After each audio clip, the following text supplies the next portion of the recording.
A topic high on everyone's list these days is inflation.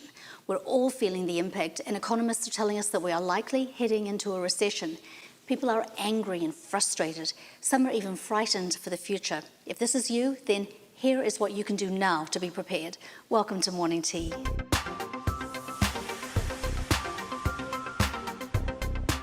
I'm Joanne Jolee, and I'm so glad you're here. If you're new, take a second and subscribe to this channel, and let's jump right in. Remember when the pandemic arrived, many of us were blindsided, unprepared, and we took a major hit. But this is different. We can see the signs of a storm on the horizon. In the sailing world, a calm is nothing more than prep time for the next storm. There is always a storm on the way.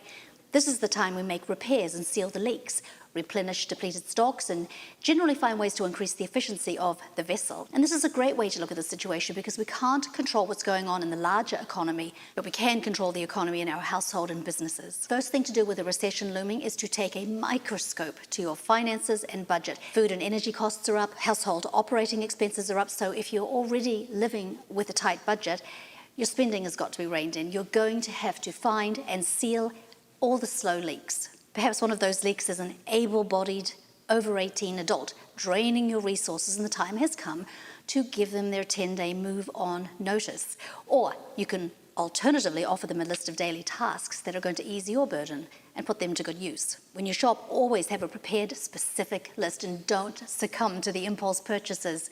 Another good idea is to eat before you go so hunger doesn't impact your judgment. Do you really need the gardener? Could you purchase a few tools and get the job done yourself, or delegate to another family member, the freeloader maybe?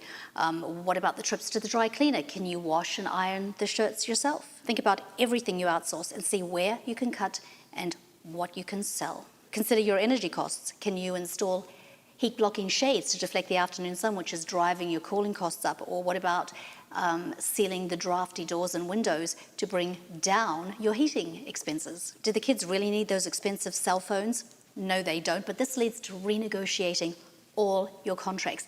When was the last time you went line by line through your utility bills, looking at the detail and trying to understand what every charge is about? Circle the unknown charges. Pick up the phone and make a call to customer service and ask them to explain what you don't understand. And then tell them you want the prices down. How are we going to get that done? I'll tell you, the first time I did this, I was absolutely shocked as to how much we were overpaying.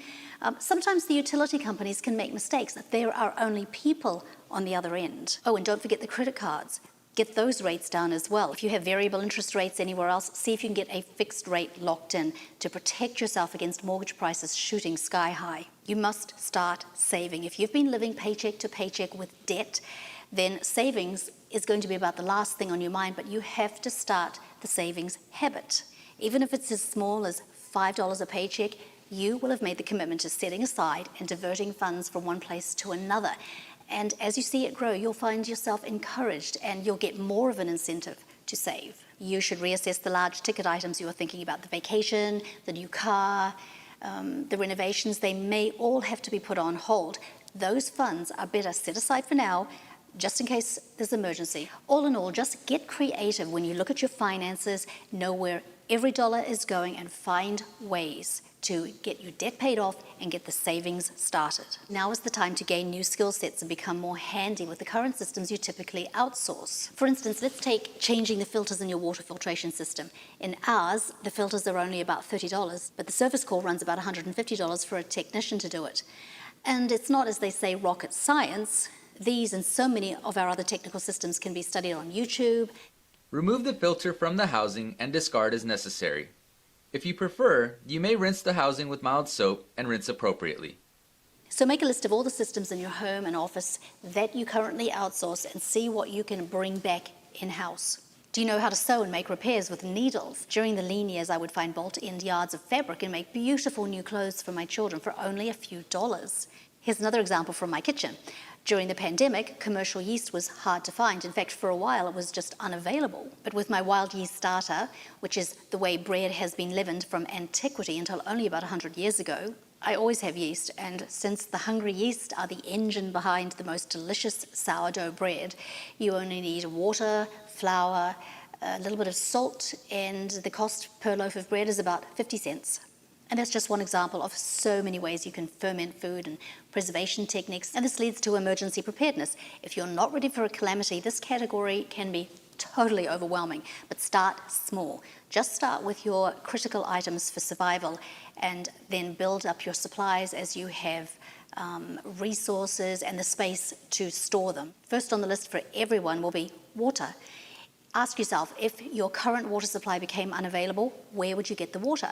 You know, we can live for weeks without food, but only days without water. So after you get some of these essentials put away, you can add food supplies and first aid and medications. Knowing right now that prices are continuing to rise and supply chains are unstable, stock up on canned and dried goods and other pantry items, especially if they go on sale.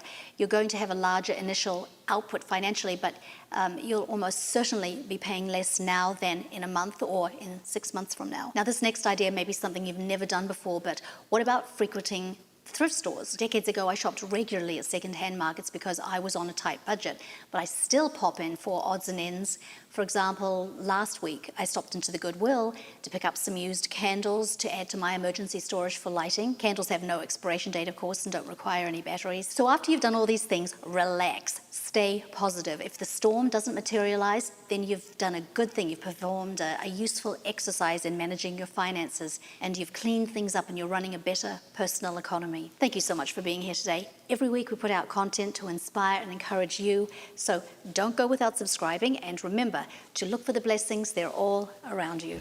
Bye-bye. Without the hardship.